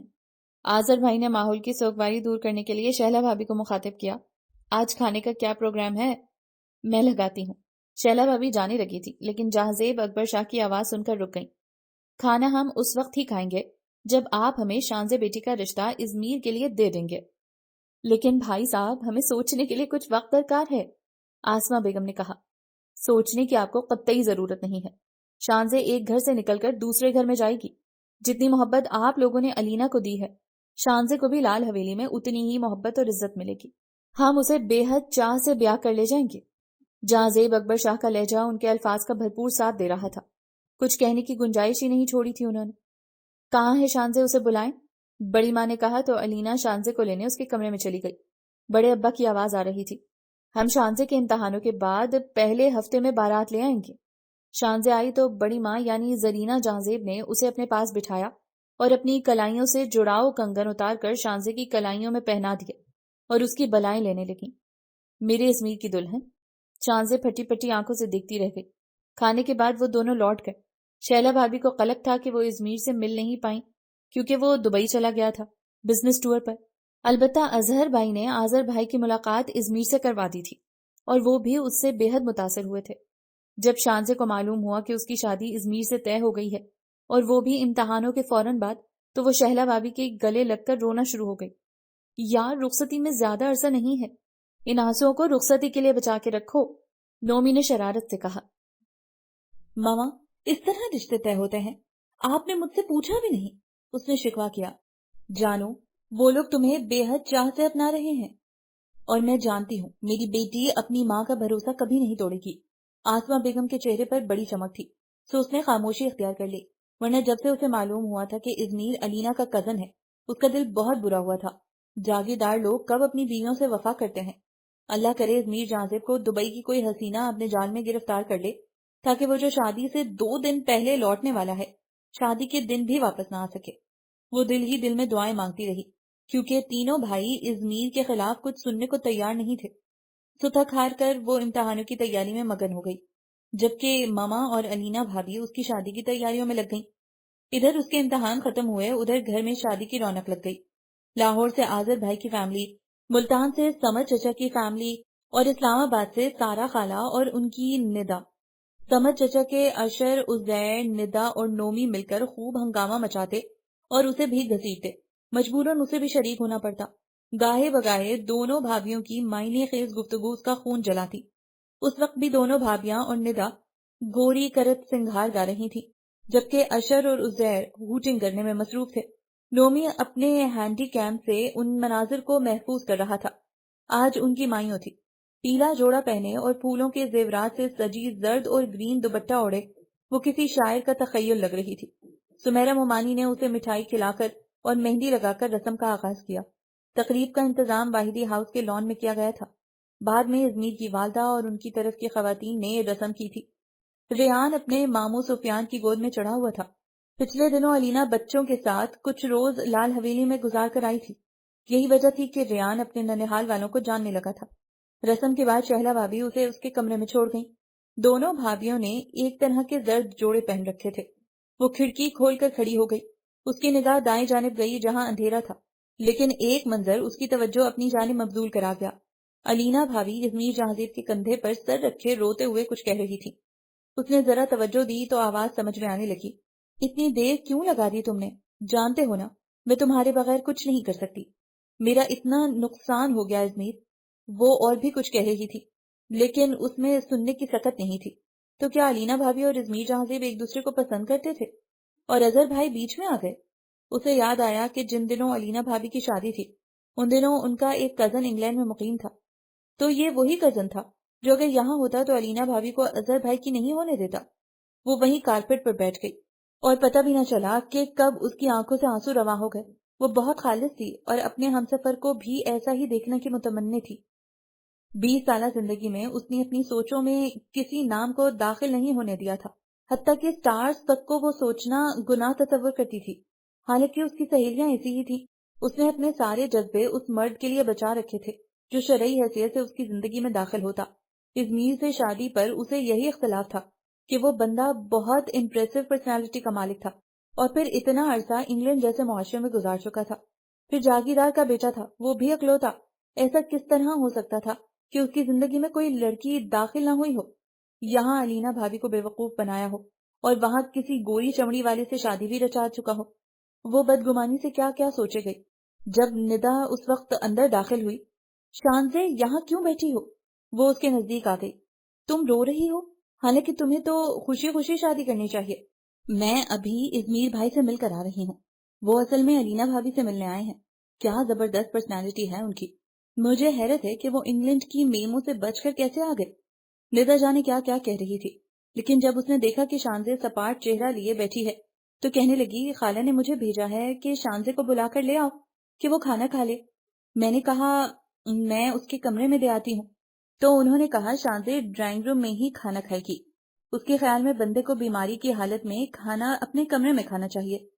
ندا بہت باتونی تھی، اس کی بھوک مر چکی تھی، لیکن کھانے سے انکار سب کی توجہ اپنی طرف مبذول کرانے کے مترادف تھا۔ سو وہ اٹھ کر ندا کی پیروی میں ڈرائنگ روم میں آ گئی جہاں سناٹا تھا، کیونکہ ساری رونق تو لان میں تھی۔ البتہ علینا بھابی اس کے لیے کھانا سرو کر رہی تھی۔ اسے دیکھ کر وہ مسکرائی تھی۔ شانزے نے خاموشی سے کرسی سنبھال لی۔ وہ اسے کچھ کہہ کر چلی گئی، شاید کھانا شروع کرنے کا کہا تھا، لیکن وہ یوں ہی ساکت بیٹھی رہی۔ آج دوپہر میں بھی اس نے کھانا گول کر دیا تھا۔ عین کھانے کے وقت پارلر سے مہندی لگانے کے لیے لڑکی آ گئی تھی اور اس وقت اس کی پوری ہستی زلزلے کی زد میں تھی۔ دل کی عمارت کے گرد دھواں ہی دھواں تھا، اس دھوئیں میں سانس لینا محال تھا۔ کھانا کیا کھاتی، اس کے انچھوئے ارمانوں کا قتل ہوا تھا۔ وہ لہو کس کے ہاتھوں پر تلاش کرے؟ ازمیر جہانزیب، تم نے بہت ظلم کیا ہے مجھ پر۔ کیا بگاڑا تھا میں نے تمہارا؟ وہ ٹیبل پر سر رکھ کر سسک پڑی۔ ارے رے، یہ کیا؟ مایوس آواز پر اس نے سر اٹھایا۔ ازمیر جہانزیب آنکھوں میں شوق کا ایک جہاں آباد کیے اس کے بے حد نزدیک کھڑا تھا۔ اس نے ایک ملامت بھری نظر اس پر ڈالی۔ کس قدر ڈھیٹ تھا یہ شخص۔ اب شاید یہ اپنے لفظوں کا جادو اس پر چلانے آیا تھا، لیکن اس وقت وہ اس کی کوئی بات سننا نہیں چاہتی تھی، اس کے اختیار میں نہیں تھا، ورنہ وہ اس حسین جادوگر کو اپنے ہاتھ سے مار ڈالتی۔ وہ کھڑی ہو گئی، لیکن ایک دم اس کا سر چکرایا اور آنکھوں کے آگے اندھیرا چھا گیا۔ وہ گرنے کو تھی کہ ازمیر نے تیزی سے اسے سنبھال لیا، لیکن وہ بے ہوش ہو چکی تھی۔ ازمیر کی آنکھوں میں الجھن تیر رہی تھی۔ اس نے اسی کرسی پر بٹھا دیا جس سے وہ کھڑی ہوئی تھی۔ اگر اس وقت کوئی آ جاتا تو لینے کے دینے پڑ جاتے۔ ازمیر اس کی بے ہوشی کی وجہ سمجھنے سے قاصر تھا۔ پیلے جوڑے اور پھولوں سے سجی وہ کتنی معصوم لگ رہی تھی، بالکل کوئی پھول جو شبنم سے دھلا ہوا ہو۔ ازمیر جہانزیب کے دل میں اس کی محبت روز بروز بڑھتی جا رہی تھی۔ آج بھی وہ علینا کی آڑ میں شانزے سے ملنے آیا تھا۔ 1.5 مہینہ ہو گیا تھا اسے شانزے کو دیکھے بنا، لیکن علینا اور شہلا بھابی راضی ہی نہیں تھی۔ ان کا خیال تھا کہ جہاں اتنے دن گزار لیے، ایک دن اور صبر کر لو۔ کتنی مشکلوں سے اس نے انہیں راضی کیا تھا۔ وہ تیزی سے ڈرائنگ ہال کے دروازے کی جانب لپکا۔ علینا، اس نے ایک طرف پہرا دیتے علینا کو پکارا۔ کیا ہوا؟ یہ ہوائیاں کیوں اڑ رہی ہیں تمہارے چہرے پر؟ اس نے شوخی سے کہا۔ وہ بے ہوش ہو گئی ہے، اس نے بتایا۔ ہیں؟ کیا کہا تم نے؟ شٹ اپ، پتہ نہیں کیا سوچ رہی ہو تم۔ میں وہاں گیا تو وہ رو رہی تھی، اس نے پورا قصہ سنایا۔ اوہ گاڈ، اب جاؤ تم یہاں سے، اور جاتے ہوئے شہلا بھابی کو بھیج دو، مجھے فون پر اس کی طبیعت کے بارے میں بتاؤ۔ وہ جاتے جاتے کہہ گیا تو علینا نے سر ہلا دیا۔ شکر تھا کہ سب میزبان مہمان لان میں تھے، ورنہ تماشا کھڑا ہو جاتا۔ وہ سوچتی ہوئی شانزے کے قریب آئی جو ہنوز بے ہوش تھی۔ اس نے اور شہلا بھابی نے شانزے کو اس کے کمرے میں پہنچایا، پھر شہلا بھابی اپنا بیگ لے آئیں اور اس کا چیک اپ کرنے لگی۔ ان کے چہرے پر تفکر کی پرچھائیاں دیکھ کر علینا بھابی بھی ہولنے لگی۔ ٹھیک تو ہے نا یہ؟ علینا بھابی نے پوچھا۔ ٹینشن سے بے ہوش ہو گئی ہے، شہلا بھابی نے بتایا اور ایک انجیکشن لگانے لگی۔ کچھ دیر میں ہوش آ جائے گا۔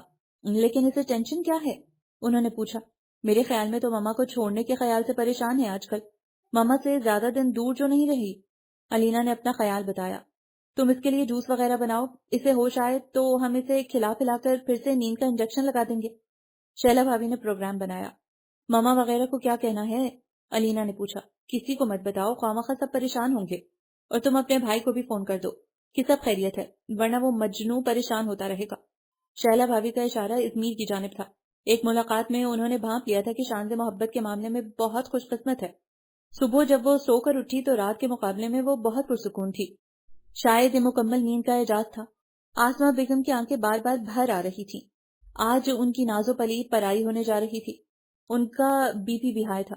شہلا اور علینا انہیں آتے جاتے تسلی دے رہی تھی کہ ازمیر اسے بہت خوش رکھے گا۔ شہلا بھابی اس کے ساتھ پارلر گئی تھی۔ پیرٹ گرین اور میرون لہنگا جس پر اربین کام تھا، ہیوی جیولری اور خوبصورت میک اپ میں وہ شعلہ جوالہ بنی ہوئی۔ بقول علینا بھابی کے ازمیر نے شانزے کی ٹوٹلی شاپنگ دبئی سے کی تھی۔ شہلا بھابی کے ساتھ جب وہ میرج گارڈن پہنچی تو گارڈن مہمانوں سے بھر چکا تھا۔ اسے اسٹیج پر بٹھا کر شہلا بھابی واپس گیٹ کی جانب چلی گئیں، جہاں ازمیر جہاں زیب کی آمد کے سلسلے میں گہما گہمی تھی۔ علینا بھابی اور شہلا بھابی نے بلو ساڑیاں باندھی تھیں جس پر سفید موتیوں کا نفیس کام بنا ہوا تھا۔ ازمیر جہاں زیب اپنے کزنز اور دوستوں کے جلوں میں اسٹیج پر آیا۔ آج اس کی سجدج ہی نرالی تھی۔ آف گولڈن شیروانی جس پر گولڈن کام بنا ہوا تھا پہنے وہ کوئی شہزادہ لگ رہا تھا۔ آج تو اس کا انداز ہی بدلا ہوا تھا، گویا کوئی ریاست فتح کر چکا ہو۔ صوفے پر شانزے کے برابر میں بیٹھتے ہوئے اس کا کندھا ہلکے سے شانزے سے ٹچ ہوا تو سب نے شور مچا دیا، اور شانزے جو صبح سے خود کو پرسکون محسوس کر رہی تھی پھر سے اندیکھی آگ میں جلنے لگی۔ ازمیر نے سب کے شور کرنے پر احتجاج کیا تھا، لیکن وہ سننے کے قابل کہاں تھی۔ پھر اسے کچھ معلوم نہیں کیا کیا رسمیں ہوئیں، ندا نے ازمیر سے کتنا نیک مانگا اور اس نے کتنا دیا۔ وہ بے حسی سے بیٹھی ہوئی تھی۔ آج ہر لب پر دلہا دلہن کے قصیدے تھے۔ بقول شہلا بھابی چاند سورج کی جوڑی ہے۔ رخصتی کے وقت اس کا ضبط ٹوٹ گیا، حالانکہ دونوں بھابیوں نے اسے سختی سے رونے سے منع کیا تھا۔ تجاروں میں ازمیر اس کے ساتھ بیٹھا تھا، جبکہ ان دونوں کے علاوہ ازمیر کی والدہ اور چچی بھی ہمراہ تھیں۔ ڈرائیونگ سیٹ پر ازمیر کا پھوپھی زاد فرحات تھا جو ازمیر کا ہم عمر تھا۔ لال حویلی میں اس کا شاندار استقبال ہوا۔ آخر وہ جہاں زیب اکبر شاہ کی اکلوتی بہو تھی۔ یہاں بھی کئی مرحلوں سے گزرنے کے بعد اسے ازمیر کے سجے سجائے کمرے میں پہنچایا گیا۔ وہ سب اسے تنہا چھوڑ کر چلی گئیں تو اس نے ایک طویل سانس لی۔ اس کا جوڑ درد کر رہا تھا۔ ذہنی حالت تو جسمانی حالت سے زیادہ بری تھی۔ ایک نظر کمرے پر ڈالی، بے حد پرتعیش کمرہ تھا اور عروسی سجاوٹ نے کمرے کے حسن میں اضافہ کر دیا تھا۔ سائڈ ٹیبل پر ازمیر کی تصویر فریم میں لگی ہوئی تھی، جبکہ دائیں دیوار میں اس کی اپنی مائیوں کے جوڑے میں اتاری گئی تصویر انلارج کر کے لگائی گئی تھی۔ آج کے دن میں اس نے یہ کام نمٹایا تھا، شاید مجھے بیوقوف بنانے کے لیے، اس نے سوچا اور اپنے پرس سے نیند کی گولیوں کی شیشی نکالی اور 2 گولیاں پانی سے پھانک لی۔ شیشی اس نے سائڈ ٹیبل پر رکھ دی اور بیڈ گراؤنڈ سے سر ٹکا کر آنکھیں موند لی۔ ازمیر جب فارغ ہو کر اپنے کمرے میں آیا تو اس کے دل میں کتنے ہی ارمان مچل رہے تھے۔ وہ جانتا تھا کہ اس کے جذبے منہ زور ہیں، تبھی اس نے شانزے کو اپنانے میں جلدی کی تھی۔ اس کا دل ہر پل آواز دیتا تھا کہ وہ شانزے کو اپنے ارد گرد دیکھنے کا خواہاں ہے۔ پابندیوں کی زنجیر توڑ دو، اس کی وجہ سے شانزے کی رسوائی ہو، یہ اسے گوارا نہیں تھا۔ حالانکہ علینا سے رشتہ جوڑنے کے لیے وہ شانزے کی طرف متوجہ ہوا تھا، لیکن اس کی کسی کارروائی سے پہلے ہی علینا کو عقل آ گئی، جبکہ وہ خود پور شانزے کی محبت میں ڈوب چکا تھا۔ وہ بیڈ گراؤنڈ سے ٹیک لگائے بیٹھی تھی، آنکھیں بند تھیں۔ وہ کتنی ہی دیر مبہوت اسے تکتا رہا۔ کس قدر مکمل حسن تھا اس کا۔ اس نے جیب سے اپنا سامان نکال کر سائڈ ٹیبل پر رکھا تو اس کی نگاہ دوائی کی شیشی پر گئی۔ اس نے چونک کر شیشی اٹھا کر نام پڑھا اور پھر شانزے کو دیکھا۔ اس کی آنکھوں میں بے یقینی تھی۔ شانزے نے ایسا کیوں کیا؟ وہ بیڈ پر اس کے قریب بیٹھا اور اسے آواز دینے لگا. پھر جب اس نے شانزے کے رخسار تھپتھپائے تو اس نے آنکھیں کھولی، لیکن آنکھوں میں نیند کا خمار بھرا ہوا تھا. ازمیر کا دل ڈولنے لگا. تم نے ایسا کیوں کیا؟ اس نے باز پرس کی تو وہ کچھ کہنے کی کوشش میں نیند کی جھونک میں اس کے شانے سے آ لگی. ازمیر جہاں زیب کا رواں رواں سلگ رہا تھا. اس نے شانزے کو بیڈ پر لٹا دیا اور بے چینی سے کمرے میں ٹہلنے لگا. پھر اس نے دوائی کی شیشی سے گولیاں نکال کر گنی تو 2 گولیاں کم تھی، یعنی اس نے 2 گولیاں کھائی تھی. لیکن اس وقت اس کا ذہن بہت منتشر تھا. کل اسے دیکھ کر شانزے کا بے ہوش ہو جانا اور آج اس کی یہ حرکت معمولی نہیں تھی کہ وہ درگزر کر دیتا. اتنا تو وہ جانتا تھا کہ وہ بہت خالص سوچ رکھنے والی لڑکی ہے. خود کو بہت سنبھال کر رکھا تھا اس نے. تو کیا وہ ازمیر کے بارے میں کسی غلط فہمی کا شکار ہے؟ اگر ایسا ہے تو کیا غلط فہمی ہے اسے؟ وہ سوچتا رہا. نیند تو آنکھوں سے ناراض تھی. شاید پھر بھی وہ کمرے میں آ گیا. وہ ویسے ہی لیٹی ہوئی تھی جیسے اس نے لٹایا تھا. اس نے ڈریسنگ روم میں جا کر کپڑے تبدیل کیا اور بیڈ پر سے تکیا لے کر کارپٹ پر لیٹ گیا، کیونکہ صوفہ اس کے دراز قد کے لیے ناکافی تھا. صبح وہ ازمیر کے جاگنے سے پہلے اٹھ چکی تھی. پیرٹ گرین نیٹ کا سوٹ پہنا تھا جس پر موتیوں کا نگوں کا کام بنا ہوا تھا. لمبے بال پشت پر پھیلے ہوئے تھے. وہ جیولری پہن رہی تھی. ازمیر اٹھ کر اس کے نزدیک آ گیا. شانزے کیا حرکت کی تھی تم نے؟ اس کے لہجے میں نرمی کا شائبہ نہیں تھا، حالانکہ وہ سوچ رکھ کر سویا تھا کہ وہ جس حد تک ہو سکا شانزے سے نرمی برتے گا. کون سی حرکت؟ انتہا درجے کی بے نیازی تھی. تم نے سلیپنگ پلز کیوں لی تھی؟ وہ کارپٹ پر اس کے پاس بیٹھ گیا. اس لیے کہ میں آپ سے بات کرنا نہیں چاہتی تھی. اس نے صاف گوئی سے کہا. وجہ پوچھ سکتا ہوں؟ مجھے دھوکے باز مرد پسند نہیں ہے. وہ بدستور اپنے شغل میں مصروف تھی. دائیں ہاتھ سے بائیں کلائی میں سونے کی چوڑیاں چڑھا رہی تھی. کسے دھوکہ دیا ہے میں نے؟ اس نے پوچھا. مجھے دھوکہ دیا ہے آپ نے؟ مجھے بیوقوف بنایا ہے، اور اس سے زیادہ بتانا مجھے پسند نہیں. کمال اطمینان تھا اس کے چہرے پر، ازمیر کا چین سکون تباہ کر کے. اب اگر تم نے سلیپنگ پلز کھائیں تو مجھ سے برا کوئی نہ ہوگا. اس سے زیادہ برداشت اس میں تھی نہیں. خواہ مخواہ کی الزام تراشیاں کر رہی تھی وہ ازمیر پر، جس کے مضبوط کردار کا گواہ ہر وہ شخص تھا جو اسے جانتا تھا. اور یہ چھوٹی سی لڑکی پتہ نہیں کب اسے دھوکہ دیا تھا ازمیر نے. کیا غلط فہمی تھی اسے؟ ازمیر جاننے سے قاصر تھا. انٹرکام کی بیل بجی تو ازمیر نے ریسیور اٹھا لیا. ناشتے کا بلاوا تھا. وہ ریسیور رکھ کر ڈریسنگ روم میں گھس گیا. ٹھیک 15 منٹ بعد وہ تیار ہو کر نکلا. فون کلر کے شلوار سوٹ میں اس کا دراز قد نمایاں تھا. وہ شانزے کے قریب آ کر رک گیا. تم اس کمرے کی حد میں جس طرح چاہو رہو، مجھے کوئی اعتراض نہیں ہے، کیونکہ میں کبھی بھی کسی معاملے میں زبردستی کا قائل نہیں رہا، اور تم پر تو ہرگز بھی نہیں. لیکن اس کمرے سے باہر تمہیں میری عزت کا خیال رکھنا ہوگا. میں ہرگز یہ برداشت نہیں کروں گا کہ کوئی میری ازدواجی زندگی کو ڈسکس کرے. تم ریڈی ہو؟ امی نے ناشتے کے لیے ہال میں بلایا ہے. وہ اسے حیرت کے جھٹکے دیے جا رہا تھا. اسے یقین نہیں تھا کہ وہ اتنی جلدی ہار مان لے گا.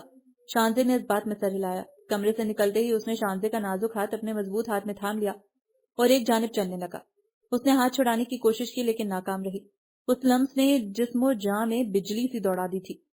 ڈائننگ ہال کے دروازے پر پہنچ کر اس نے خود ہی شانزے کا ہاتھ چھوڑ دیا، جس نے دوپٹہ سر پر ٹھیک کیا اور ازمیر کے پیچھے ڈائننگ ہال میں داخل ہوئی، جہاں لمبی سی میز کے گرد سب ان کے منتظر تھے. اس نے فردن فردن سب بڑوں کو سلام کیا. زرینہ جہاں زیب نے اسے ازمیر کے برابر والی کرسی پر بیٹھنے کو کہا تو اس نے نشست سنبھال لی. ناشتے کے دوران ازمیر نے علینا کی اماں جانے کو مخاطب کیا. علینا آج بھی نہیں آئی؟ کتنا مطمئن نظر آ رہا تھا.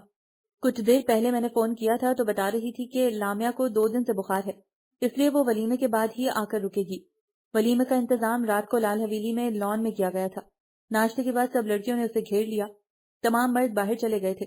ازمیر شاید اپنے کمرے میں تھا. بھابھی اپنی رونمائی تو دکھائیے. سنا ہے ازمیر بھائی نے اسپیشلی آرڈر پر دبئی سے کچھ منگوایا تھا. یہ عیشا تھی، ازمیر کی پھوپھی ذات فرحاد کی بہن. یہ تو اس کے وہم و گمان میں بھی نہیں تھا کہ ایسے کسی سوال کا جواب دینا ہوگا. وہ تو میں پہننا بھول گئی، اس نے جلدی سے کہا، لیکن یہ کہہ کر اس نے اپنی شامت کو آواز دی تھی. کیوں ازمیر بھائی نے خود نہیں پہنایا؟ وہ سبھی پٹاخہ تھیں. ازمیر جو اپنا سیل فون ٹیلی فون سٹینڈ پر بھول گیا تھا اور وہی اٹھانے آیا تھا، اس کا جواب سننے رک گیا. میں دوبارہ پہننا بھول گئی ہوں. بر وقت سوچ گیا. ازمیر اس کا جواب سن کر مسکراتا ہوا پلٹ گیا.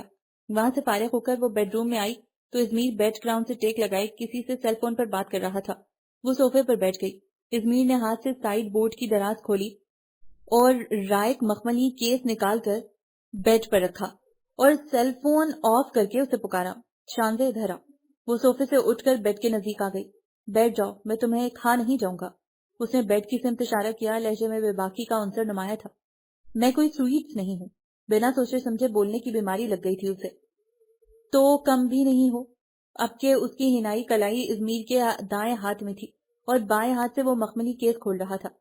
یہ سیٹ میں نے تمہاری منہ دکھائی کے لیے دبئی سے منگوایا ہے. حالانکہ تم نے کوئی کارنامہ تو سر انجام نہیں دیا، بہرحال ہے تو تمہارا ہی. وہ کنگن اس کے ہاتھ میں پہنانے لگا. میں خود پہن لوں گی. اس نے ہاتھ کھینچنا چاہا.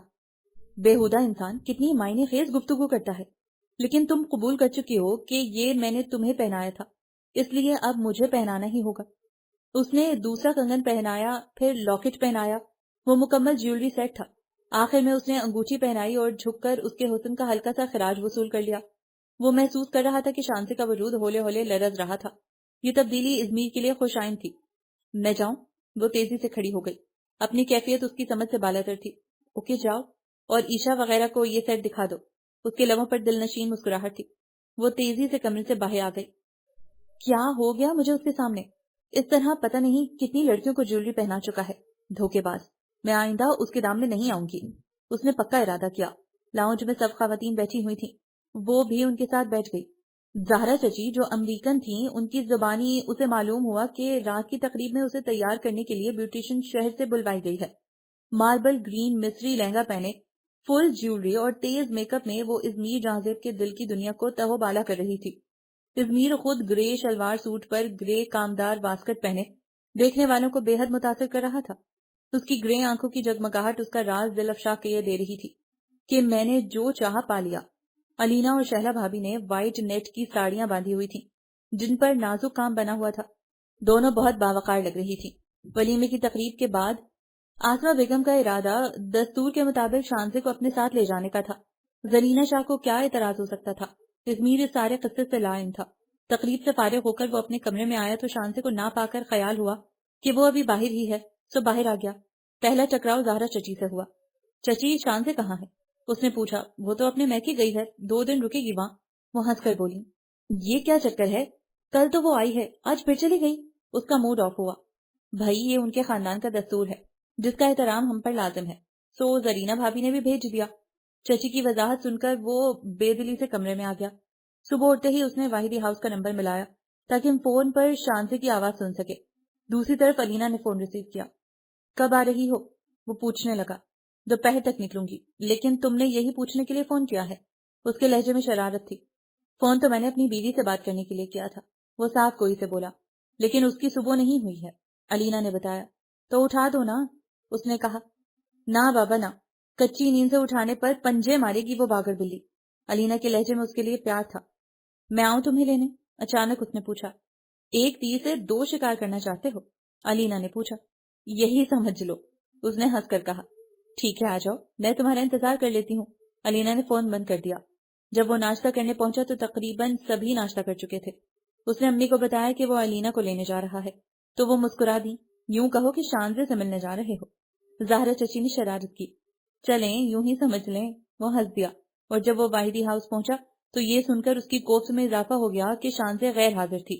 وہ سدرا کی عیادت کے لیے ہاسپٹل گئی تھی. سدرا کا کڈنی کا آپریشن ہوا تھا، اس وجہ سے وہ شانزے کی شادی میں بھی شریک نہ ہو سکی تھی. اپنا موڈ تو درست کرو، کل لے جانا اپنی بیوی کو، علینا نے واپسی کے سفر میں کہا. تو اس نے اپنا موڈ ٹھیک کر لیا. علینا کے کیا قصور تھا؟ دوسرے دن وہ شانزے کو لے آیا تھا. شانزے نے خود ہی سونے کے لیے صوفہ سنبھال لیا تھا. اپنی طرف سے وہ پوری کوشش کرتی کہ وہ ازمیر سے مخاطب نہ ہو، لیکن ازمیر پر تو ایسی کوئی پابندی نہیں تھی.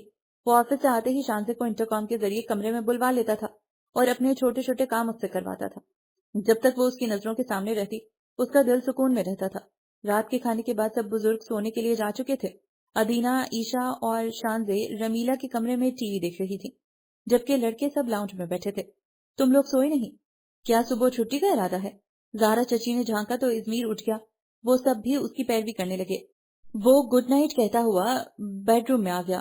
شانزے غیر حاضر تھی. وہ اس کی مایوں والی تصویر بغور دیکھنے لگا. تبھی پیچھے کھٹکا ہوا. اس نے پلٹ کر دیکھا تو شانزے کمرے میں داخل ہوئی تھی. شاید اسے بھی زہرا چچی نے بھیجا تھا.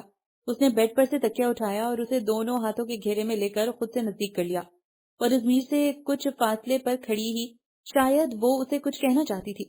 ازمیر نے ایک نظر اس پر ڈالی اور پھر تکیے کو دیکھا جو شاید شانزے کی دھڑکن سن رہا تھا. مجھے آپ سے ایک بات کرنی ہے، وہ خود سے بول اٹھی. ہاں کہو، لیکن پہلے یہ تکیہ جگہ پر رکھ دو. مجھے خواہ مخواہ سے جالسی ہو رہی ہے۔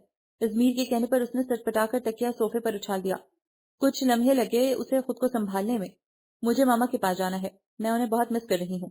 اس نے کہا، صبح میرے ساتھ چلنا، میں ڈراپ کر دوں گا اور واپسی میں لیتا آؤں گا۔ وہ شاید سیل فون پر صبح کے لیے الارم سیٹ کر رہا تھا۔ میں رکنا چاہ رہی ہوں۔ زرینہ شاہ نے اسے کہا تھا کہ جب بھی میکے جانا ہو ازمیر سے اجازت لے لیا کرنا۔ میں تمہیں اپنے آس پاس دیکھنا چاہتا ہوں، اس لیے رات کو میرے ساتھ واپس آ جانا۔ مجھ سے پہلے یہ جملہ آپ کس کس سے کہہ چکے ہیں؟ بہت کاٹ تھی اس کے لہجے میں۔ ازمیر نے ایک گہری نگاہ اس پر ڈالی، شاید اس کی اندرونی کیفیت کا اندازہ کرنا چاہ رہا تھا۔ پہلے علینا سے کہتا تھا، اب تو ظاہر ہے اس کی شادی ہو چکی ہے۔ کیسا بے شرم انسان ہے، میرے ہی سامنے میری بھابھی کی بات کر رہا ہے۔ ایک صورت ہے تمہارے وہاں رکنے کی، تم ڈنر میرے ساتھ کرو گی کسی ریسٹورانٹ میں۔ اس نے موقع سے فائدہ اٹھانا چاہا۔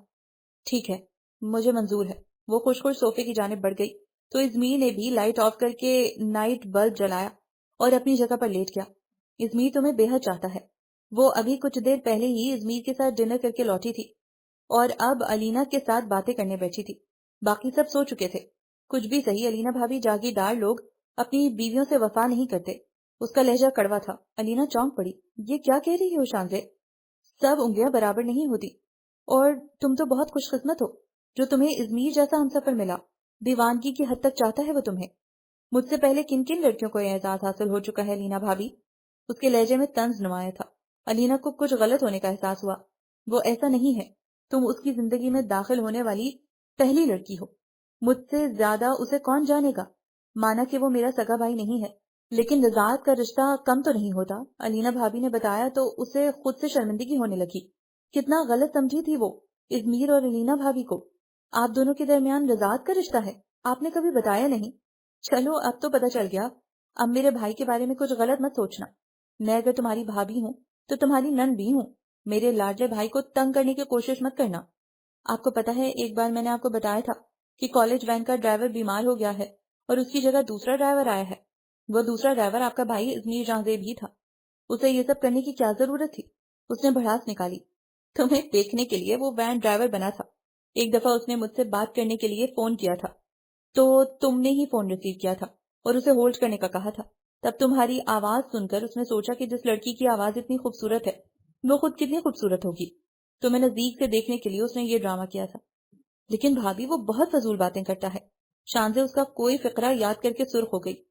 آہ لڑکی، تمہیں قسمت سے قدردان شوہر ملا ہے۔ ان سے پوچھو جن کے شوہر دل کی باتیں دل ہی میں دبا دیتے ہیں۔ علینا بھابھی نے مصنوعی حسرت کا مظاہرہ کیا تو وہ ہنس دی۔ علینا بھابھی نے بھی بھرپور ساتھ دیا۔ کتنے دن اسی سوچ میں گزر گئے کہ وہ ازمیر جہاں سے کیسے معافی مانگے۔ کیا کیا سوچتی رہی تھی وہ اس کے بارے میں، لیکن اسے موقع ہی نہیں ملا۔ اس دن وہ شہر سے واپس آتے ہوئے گاؤں کے راستے میں برابر کے علاقے والوں کی گولیوں کی زد میں آ گیا۔ فائرنگ دراصل زیاد پر کی گئی تھی جو اس کے ساتھ تھا۔ پچھلے دنوں زیاد کا ان کے وڈیرے کے بیٹے سے جھگڑا ہو گیا تھا اور وہ آدمی شدید زخمی ہو گیا تھا۔ انہوں نے اس کا بدلہ لیا تھا، لیکن 2 گولیاں ازمیر کو لگ گئیں۔ زیاد نے اسے فوری طور پر شہر کے اسپتال پہنچایا جہاں اسے فوراً آپریشن تھیٹر میں لے جایا گیا۔ زیاد نے جب لال حویلی فون کیا تو زہرا چچی نے فون اٹھایا اور ان کی چیخ نکلی۔ نزدیک کھڑی شانزے دیوار کے سہارے زمین پر بیٹھتی چلی گئی۔ تو کیا وہ اب کبھی بھی ان گرے آنکھوں میں اپنے لیے محبت نہیں دیکھ پائے گی؟ ان لبوں سے اپنا نام سننا اسے اچھا لگتا تھا۔ بہت دیر سے اسے یہ بات سمجھ میں آئی تھی۔ شانزے بھابھی کو خود کو سنبھالیں، ازمیر بھائی ٹھیک ہو جائیں گے۔ رمیلا اس کے پاس بیٹھی اسے دلاسا دے رہی تھی۔ امی کہاں ہے؟ اس نے زرینہ شاہ کو پوچھا۔ وہ تو بابا کے ساتھ ہاسپٹل چلی گئی ہیں، اس نے بتایا۔ پھر مجھے کیوں نہیں لے گئیں؟ آپ کو اپنا ہوش نہیں تھا؟ سختی سے تاکید کر کے گئی ہیں کہ شانزے کا خیال رکھنا ورنہ ازمیر خفا ہوگا۔ رمیلا نے کہا تو اس نے اٹھ کر وضو کیا اور جائے نماز سنبھال کر بیٹھ گئی اور ازمیر کے لیے دعا مانگنے لگی۔ اس کا ارتکاز اس وقت ٹوٹا جب عیشا نے آ کر خوشخبری سنائی کہ ازمیر کو ہوش آ گیا ہے۔ زیاد بھائی آئے ہیں ہاسپٹل سے۔ وہ اٹھ کر زیاد کے پاس آ گئی۔ وہ صوفے پر بیٹھا پانی پی رہا تھا۔ زیاد بھائی آپ واپس جاتے ہوئے مجھے بھی لے جائیے گا، اس نے کہا۔ بھابھی دراصل اس نے آپ کو لانے سے منع کیا ہے اور وہ کل دوپہر تک گھر آ جائے گا۔ وہاں عیادت کے لیے آنے والوں کا تانتا بندھا ہوا ہے، اس وجہ سے اس نے آپ کو لانے سے منع کیا ہے۔ زیاد نے اصل بات بتائی اور واپس جانے کے لیے اٹھ گیا۔ وہ پوری رات شانزے نے آنکھوں میں کاٹی۔ فجر کے بعد ذرا دیر کو اس کی آنکھ لگی۔ زیاد کے سہارے وہ کمرے میں آیا تھا۔ بری طرح سے پٹیوں میں جکڑا ہوا تھا۔ زرینہ شاہ نے اسے آرام کرنے کا کہا اور ایک ایک کر کے وہ سب کمرے سے باہر چلے گئے۔ تب اس نے ازمیر کو بغور دیکھا۔ بیڈ گراؤنڈ سے ٹیک لگائے بیٹھا تھا۔ خون زیادہ بہ جانے کی وجہ سے اس کی رنگت زرد ہو رہی تھی۔ وہ ایک کونے میں کھڑی آنکھوں میں آنسو بھرے دیکھ رہی تھی۔ کس قدر اذیت ہو رہی تھی ازمیر کو اس حال میں دیکھ کر۔ شانزیب، اتنی دور کیوں کھڑی ہو؟ اس نے پکارا تو وہ آہستہ قدموں سے چلتی ہوئی آ کر ازمیر سے کچھ فاصلے پر بیڈ پر بیٹھ گئی۔ ازمیر نے اس کے اس عمل کو حیرت سے دیکھا۔ آنسو صاف کرو، میں ڈسٹرب ہو رہا ہوں۔ ازمیر، آئی ایم سوری، اتنا عرصہ میں آپ کو غلط سمجھتی رہی، کیا کیا سوچتی رہی آپ کے بارے میں۔ اس نے آنسو صاف کیے۔ میں جاگیرداروں کو اچھا نہیں سمجھتی تھی، میرے خیال میں وہ اپنی بیویوں سے وفا نہیں کرتے، لیکن علینا بھابی بتا رہی تھی کہ ازمیر بہت مختلف ہے، گویا علینا کے کہنے پر تمہیں اپنی غلطی کا تعارف ہوا ہے۔ اس نے ایک گہری نگاہ شانزیب پر ڈالی۔ آپ کا فرسٹ امپریشن ہی اتنا برا پڑا تھا مجھ پر، بہرحال سوری کر رہی ہوں نا۔ اس نے اپنے الفاظ پر زور دیا۔ لیکن اب کیا فائدہ، اب تو میں نے کچھ اور سوچ لیا ہے۔ وہ اسے تنگ کرنے لگا۔ کیا سوچا ہے؟ دوسری شادی کر رہے ہیں آپ؟ ازمیر، میں جان لے لوں کیا آپ کی؟ وہ مرنے مارنے پر تیار ہو گئی۔ ازمیر جہازیب کو تم نے کسی قابل چھوڑا ہے؟ میں تو سوچ رہا تھا ہم ہنی مون کہاں منائیں۔ منہ دھو رکھیے، ہلنے جلنے کے قابل نہیں، اور ہری ہری سوج رہی ہے۔ وہ پرسکون ہو کر اسے چھیڑنے سے باز نہیں آئی، اور اسی پل ازمیر نے اسے خود سے بے حد قریب کر لیا۔ اچھا بابا، سوری اگین، وہ جھیم کر بولی، جبکہ ازمیر کا قہقہا کمرے کی فضا میں گونج کر رہ گیا۔ چاہتوں نے آج ہر زنجیر توڑ دی تھی۔